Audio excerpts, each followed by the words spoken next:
તો સામાન્યતઃ ઉત્તરાયણ વાસી ઉત્તરાયણમાં અમદાવાદમાં ધાબા ઉપર પતંગ ચગતા જોવા મળતા હોય છે, પરંતુ અહીંયા તો શરાબ અને હુક્કાની પાર્ટીનું આયોજન કરવામાં આવ્યું।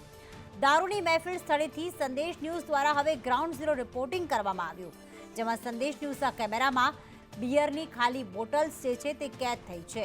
નબીરાએ યોજેલી પાર્ટીના પુરાવા કેમેરામાં કેદ થયા છે। પોલીસની તપાસ બાદ પણ ધાબા પર ખાલી બોટલો મળી આવી હતી।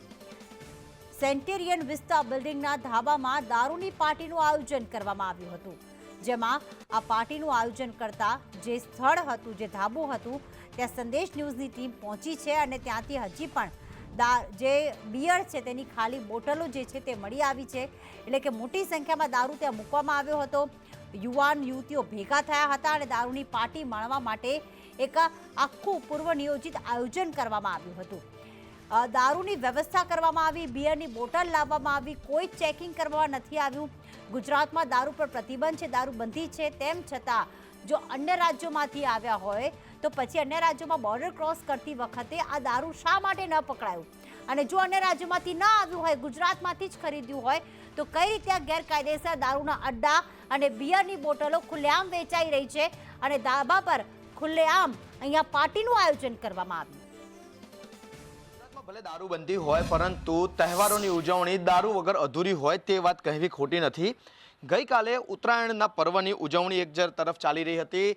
સમગ્ર ગુજરાત ઉત્તરાયણના જે છે તે રંગોની મજા માણી રહ્યું હતું, પરંતુ અમદાવાદના યુનિવર્સિટી વિસ્તારમાં આવેલા સેન્ટેરિયન વિસ્ટા ફ્લેટના ધાબા ઉપર પાર્ટીને કંઈક અલગ જ રંગ આપવામાં આવ્યો અને આ રંગ હતો દારૂની સાથેનો। એટલે કે જે ખાલી બોટલ આપ જોઈ રહ્યા છો, ખોખું જોઈ રહ્યા છો, તેવી અંદાજિત સંખ્યાબદ્ધ દારૂની બોટલો છે તે અહીંયા પોલીસને મળી આવી છે। જ્યારે પોલીસે અહીંયા રેડ કરી ત્યારે સીલબંધ 11 બોટલો પોલીસે જે તે કબજે કરી છે અને સાથે જ જે ખાલી બોટલો છે તે પણ અહીંયા પોલીસને મળી આવી હતી। એટલે કે અહીંયા મોટા પાયે દારૂની પાર્ટી ચાલતી હોવાની પોલીસને જે માહિતી મળી હતી તેના આધારે પોલીસે રેડ કરતા અહીંયા દારૂની પાર્ટી છે તે મળી આવી હતી। પોલીસે પાર્ટીના મુખ્ય આયોજક એવા કુશલ શાહ સાથે કુલ 16 લોકોની ધરપકડ કરી છે। જ્યારે બિયરનો જથ્થો આપનાર નંદિક ત્રિવેદી અત્યારે ફરાર છે। જે ધાબા ઉપર દારૂની પાર્ટી ચાલતી હતી ત્યાં અત્યારે પણ જે બિયરના ખાલી જે બોટલો છે તે જોવા મળી રહી છે। એટલે કે એક વાતનો પુરાવો છે કે અહીંયા દારૂની પાર્ટી યોજાઈ હતી। મોટી માત્રામાં લોકો,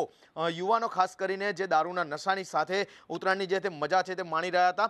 ખાસ કરીને આવા આયોજનો પોશ વિસ્તારમાં એટલા માટે થતા હોય છે કારણ કે ઝડપથી પોલીસ તેમના ઘર સુધી ન પહોંચે અને પહોંચે તો કદાચ તેમાં કંઈક વહીવટનો રસ્તો પણ અપનાવી શકાતો હોય છે, પરંતુ જ્યારે પોલીસ અહીંયા પહોંચી ત્યારે પોલીસે તમામને દારૂ પીધેલા નશાની હાલતમાં છે તે ઝડપી લીધા હતા।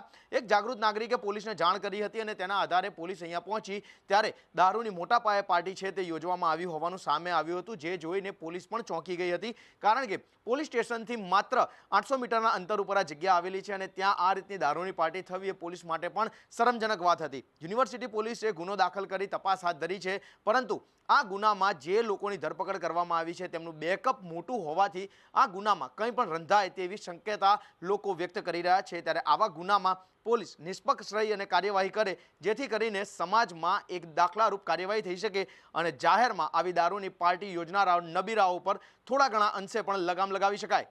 કેમેરામેન મેહુલ પટેલ સાથે જિગ્નેશ પટેલ, સંદેશ ન્યૂઝ, અમદાવાદ।